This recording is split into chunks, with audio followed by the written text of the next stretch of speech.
And here he is right now. We've been playing that all morning, and it just stays in my head. It's fantastic. Are you aware when you're writing things like that that's going to be a great tune? You know, writing something, you get this certain kind of buzz, and I guess that's kind of, you feel like it could be an earworm. Yeah. But you never really know. You just kind of write to make yourself happy and to kind of make yourself feel better about things in your own life, and then you see what happens. That is the kind of message from all your music, and particularly the new album as well. Is it you know, your thoughts might be dark in some ways, but the music is happy. Well, I think the contrast between the two is always a good one. I think that, you know, if you can't do it in pop music, where else can you do it? It's a certain kind of cathartic thing, you know. And I was reading that people were saying, and maybe this is what you say yourself, influences on this new stuff. One of them is Billy Joel. Yeah. Or Billy Joel. Billy Joel. I think it's Billy Joel. But he has that certain style of very eloquent kind of the way he's saying. Well, it's so melodic. Storytelling. It's really intimate. The ingredients are really simple. You know, there's a piano. You can understand what the production's made of, but it's really melodic and yet personal at the same time. There's this whole bunch of pop music that was made in the 70s and in the 60s, from Carole King through to early Elton John to Billy Joel, was like really intimate, delicious, credible pop. And I was really inspired by that phase of pop music, and I wanted to find a way to kind of impose limits on myself and make a piano-based pop record that felt like it could have been made 10 years ago or in 10 years' time. It doesn't really matter, because it doesn't have any of those sounds that can kind of fix it to a particular time. I love the way you said piano-based. You actually do it. Oh, I can't help it. So you set up. I read that you rented somewhere in LA. Something?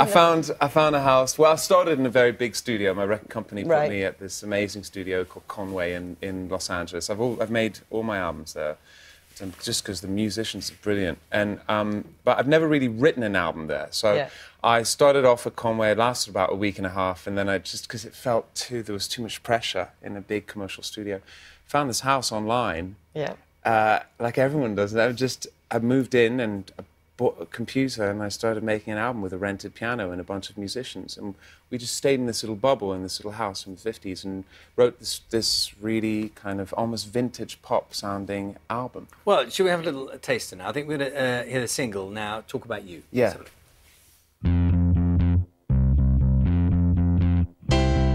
Walk through the city like stupid people do, a million faces. Almost something a little bit Mickey-taking about the video. Yeah. Well, slightly tongue-in-cheek, isn't it? It is. It's based on a lot of those 60s kind of TV performances where, you know, kind of things are moving around and all that's, you know, that kind of like slightly dandyish, almost croonerish performance. I mean, tell me, they say that your voice spans 5 octaves or something? No, 5 octaves. My God, I'd be like an alien. We had a couple there. No, about 2.5. You've got a lot of freedom in your voice, haven't you? That alien in The Fifth Element, that's how my voice would sound like if it was 5 octaves. No, I came from a classical background, so I'm used to using like really high up, as I'm known for, and then, you know, but I'm actually a baritone. Bizarrely. I think most people who can sing really high up like that have generally quite, you know, that's low interesting. natural voices. Talk us through this business about the judging, because you've been a judge in France for which show? For The Voice. The Voice, and then in Italy? For X Factor, the direct competitor. And you speak both languages? I know. I speak French because I was actually, I lived there for about 7 years when I was a kid, because we moved from Beirut and we ended up there. But Italian, I don't speak. So how did that work? Well, I learned it in about a month and a half. I had to learn it really fast. I love that. You learned Italian. There is nothing that can procure learning something fast apart from terror. Adult fear. It's like the fear that you feel when you are an adolescent and you're at school, and that's what forces you to kind of eventually, after all the procrastination, get to learning something. That fear I felt again at the age of 30. In that, people are familiar with the setup, and were you able to follow everything that was going on? Really? The first day of auditions was a little bit daunting, mostly because my body was actually shaking. Oh my gosh! But then, because it's going at 100 miles an hour, and it's going so fast, and everyone's like using, you know, little things to catch me out, of course, because there's this quite competitive atmosphere on X Factor, especially in Italy. So it was like, you know, always trying to get me, and in the end, I learnt really fast, and I felt it felt quite fun, actually, because I felt really free. I was like, you know, what's the worst that can happen?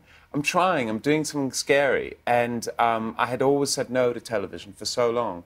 I was like, I'm going to do this. I signed the contract, and my management thought that I spoke Italian. And then I found this young Sicilian girl who was 22 years old who'd never travelled really out of Sicily, and I took her on tour with me, and I was, you know, speaking and learning Italian every single day. Very brave. So when are you going to do one in the UK? Mad, when are you going to do one in the UK? I don't know. I'm a fan of... I think that the show is evolving nicely, and I think that the choices that they're making in the UK as well are brilliant. Which show? That I think in the X Factor in the UK, Oh, right, I think okay, it's X Factor evolving really UK, well. okay. I think that, you know, these shows work when risks are taken. Yes. When there's freedom, when the repertoire that's sung is, you know, it's Which was your favourite to work credible. on, The Voice or The X Factor? Oh, they're completely different. Right. They're really different. In France, there's no X Factor. Right. They had it, but it was not very good. And the voice in France is good, and they're both different. One's more in the emotion, the other one is more in the explosion. And do you still stay in contact with the people that you were working with, Some the of acts them, you're looking after? You know, what's amazing is that this, like, for example, the first year I did The Voice in France, I was the only one to turn around for this young 16-year-old gypsy who had problems reading and writing, everything. He had suffered a lot of discrimination, and then now, after winning The Voice, he's selling 1.5 million albums is what he's It's a estimated scary to thing sell. to have people's careers in your palm of your hand like that, isn't it? Well, it is and it isn't. At the end of the day, you give them everything you can, and you do it with all your heart and have as much fun doing it as possible. And then it's down to them. It's down to that little flame in there that refuses to take no, that kind of burns every no they receive. They burn it away and just take what they need. And that fire is so evident when you see it in someone. Do you want to tell us the name of the album in Italian?